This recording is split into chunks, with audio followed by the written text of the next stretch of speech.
और चीज़ मैं आपको दिखाना चाहूँगा कि इस गौला नदी के किनारे जो चित्रशिला घाट है, यहाँ पर एक बहुत बड़ा जो पत्थर है, इस पत्थर पे लोग जो है चुनरी चढ़ा रहे हैं, फूल मालाएँ चढ़ा रहे हैं, कई प्रकार के यहाँ पर वो पूजा कर रहे हैं।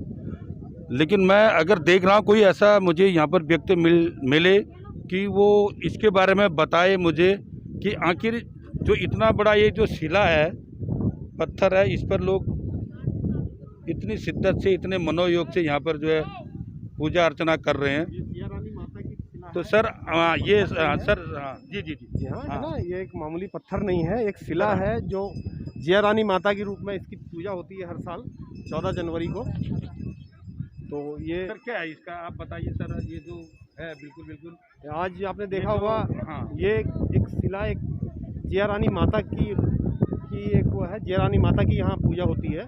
तो जितने श्रद्धालु हैं यहाँ गार्गी नदी में स्नान करके, आज ये कोरोना की वजह से आज स्नान की वो है तो इसलिए मनाही है, तो इसलिए लोग। इसका संक्षिप्त क्या रहा कि मतलब माता जिया रानी का जो नाम तो काफ़ी सुना है लोगों ने, लेकिन इनका जो संक्षिप्त मतलब क्या रहा कि जो इस तरह से जो इस चित्रशिला घाट पर इनका जो पूजा जाना, इनका जो ये चल रहा है अभी, इसके पीछे क्या कारण था सर? इसके पीछे लंबी कहानी यह है कि जिया रानी माता ने यहाँ अपनी समाधि, मतलब यहाँ एक आई थी, यहाँ रुकी थी, इस वजह से इसलिए यहाँ पर इस स्थल को एक देव स्थल, एक पूजनीय स्थल माना जाता है।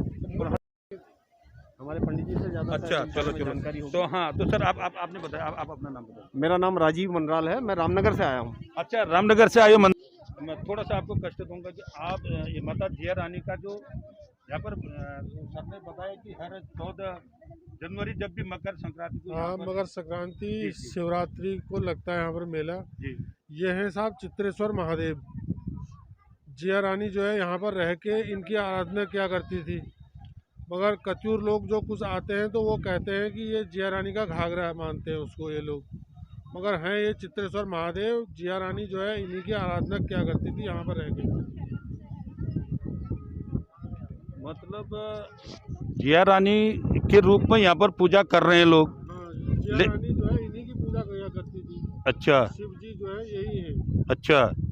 और जो कचूर लोग हैं वो कहते हैं कि जिया इसके बूटे वगैरह देख करके सर कुछ ऐसे भी हमने जो केवल जितियाँ सुनी लोगों से कि कुछ लोगों ने ये बताया कि यहाँ पर जिया रानी ने जो अपनी समाधि ले ली थी कुछ कारणवश, जो हमला हुआ था। तो क्या ये क्या इतिहास है सर? वो कहते हैं कि जिया रानी जो है यहाँ स्नान वगैरह करके ये शिव जी की पूजा किया करती थी। तो उसके बाद जो है वो मतलब नहा के गया होगा तो उसका कोई केस यहाँ से बह के गया नीचे, तो किसी मुगल के उसमें कांटे में फंसा हो, कांटे में नहीं, घोड़े के पाँव, कांटे में फंसा कहते हैं। तो वहाँ से जो है वो लोग ऊपर को आए, वो यहाँ जो है शिव जी की पूजा में ध्यान में बैठी हुई थी। तो उसको आभास हो गया कि मतलब कुछ खतरे का आभास हो गया। उसने देखा तो मुगल जो है यहाँ पहुँच रहे थे, तो उसने जो है यहाँ से भाग करके वो वहाँ चली गई गुफा में अपनी। यहाँ पर जिया रानी की गुफा भी है, जो क्यों मतलब उसका निवास स्थान था, उस समय वहाँ रहा करती थी वो। उस गुफा के अंदर से वहाँ जाके उनने शिव जी को पुकारा। उसने कहा शिव जी अब तुम बचाओ करके। वो अकेले रहती थी यहाँ उस समय, उसका कैंप था इधर आगे। तो कहते हैं कि गुफा के अंदर से जो है 2 रास्ते बने, एक रास्ता तो गया उसके कैंप में और एक रास्ता कहाँ गया ये पता नहीं। तो वो पहले अपने कैंप में गई, कैंप में जाके अपने सैनिकों को बताया उसने। फिर सैनिक यहाँ आए तो वो भी जो है गुफा के अंदर वापस आके गुफा के अंदर से अंतर ध्यान हो गई। जो दूसरी सुरंग थी उसको पता नहीं कहाँ जाती है, ये किसी को पता नहीं है। तो यहीं से जो है वो अंतर ध्यान हो गई। आपने जो है ये बड़ी रोचक जानकारी दी, लेकिन एक चीज़ ये कंफ्यूज अभी बना हुआ है कि आखिर जो ये जिया रानी जो थी, तो ये किसी मतलब उस समय कत्यूरी राजाओं का शासन था या चंद राजाओं का था? तो कत्यूरी वंश से उनका कोई ताल्लुक है या कोई राजवंश से थी, राजघराने से थी? क्या था सर? जिया रानी जो है वही कत्यूर वंश की रानी थी वो। हाँ जी। फिर उसके जो है ब्रह्मदेव धामदेव जो है उसके पुत्रों ने संभाला राज्य। वो जो है अपना यहाँ तपस्या करने आ गई, शिव जी की प्रार्थना करने। हाँ जी। सर आपका नाम? मेरा नाम साहब हरीश नंदन गिरी, रानीबाग।